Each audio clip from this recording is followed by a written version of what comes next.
Okay, so this is the last part of the last topic under biological beginnings.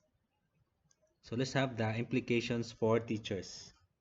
As future educators, it's important to recognize that the prenatal environment shapes the early foundation of a child's physical and cognitive abilities. Children in your classroom may have been exposed to different prenatal conditions, and some may experience challenges because of those early developmental influences. For example, children with fetal alcohol syndrome or those born prematurely may face learning delays or physical difficulties that impact their school performance. Understanding these biological beginnings allows you to, okay, first is to offer empathy. Okay, offer empathy. Recognize that certain behaviors or learning challenges may be rooted in prenatal factors beyond the child's control. Second is to accommodate diverse needs. Adapt your teaching strategies to meet the needs of children who may have developmental delays or physical impairments. These might include modifying activities, providing extra support, or offering alternative learning methods. And lastly, collaborate with support systems. Work with special education teams, healthcare professionals, and families to ensure that children receive the comprehensive support they need for optimal development. In sum, biological beginnings are foundational, and as teachers, your awareness of these early developmental stages will enable you to provide an inclusive and supportive learning environment for all students. Now, let's move to the physical and motor development. Physical development, which refers to the growth and changes in the body and brain, follows a general predictable pattern through the rate at which individual children reach developmental milestones can vary. So this progression includes increases in height, weight, and coordination. Motor development, motor development, a key aspect of physical development, involves the control and movement of muscles, which are essential for performing everyday tasks. Understanding physical and motor development is crucial for educators because it impacts not only a child's physical abilities but also their cognitive and social growth. Teachers can better support children by designing activities that that match their physical development stage, offering challenges that are appropriate for their age and ability. Okay, so we have here the physical development and the motor development.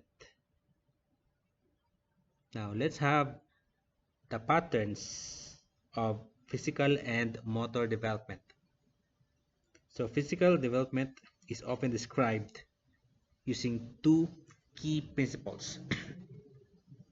The first one is the cephalocaudal principle.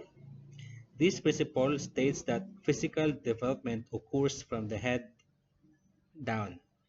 Infants first gain control over their head and neck before gaining control over their arms, trunk, and legs.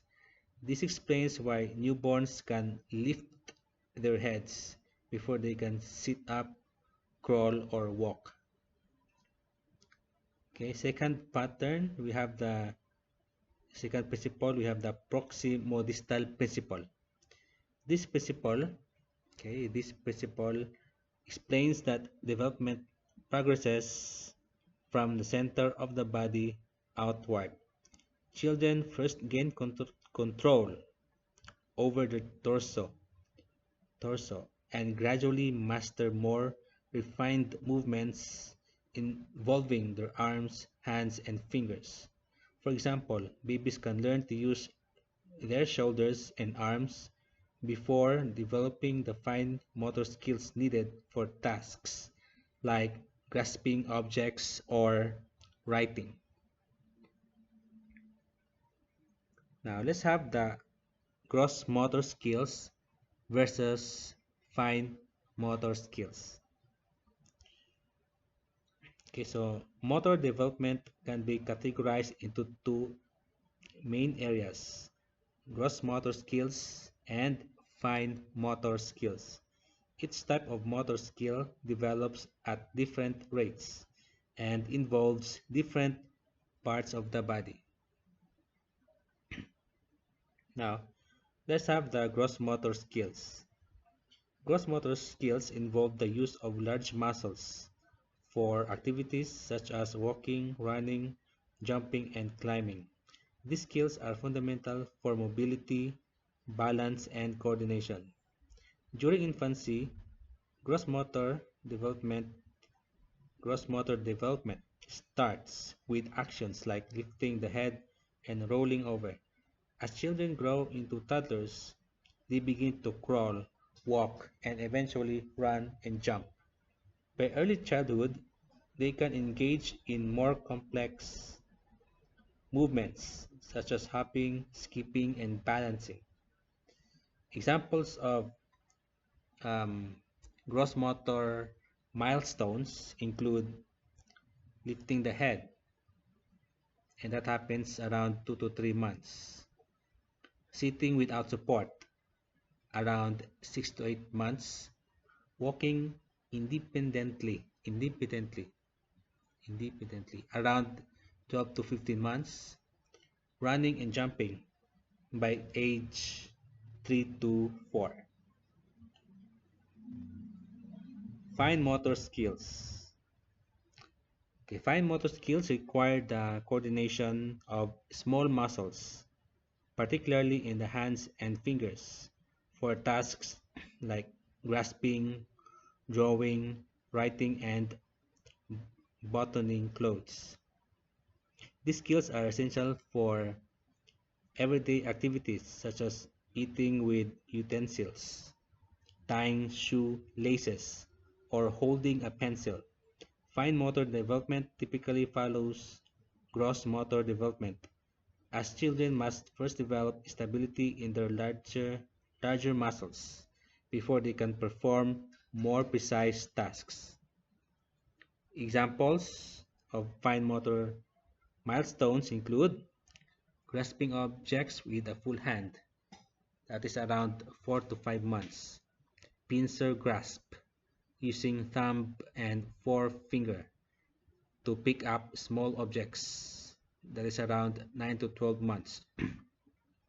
Holding a crayon and scribbling by age 2 to 3. Writing letters or cutting with scissors by age 4 to 5. Let's have milestones and variations in motor development. While there are general milestones that most children follow, it's important to note that every child develops at their own pace. Some children may reach certain milestones earlier or later than others, and this variation is typically normal. However, significant delays in motor development can be a sign of developmental disorders or other underlying issues, such as cerebral palsy or muscular dystrophy. As teachers, it is vital to be aware of the typical motor milestones and not to label children but to understand where they are in their physical development. This knowledge allows educators to create a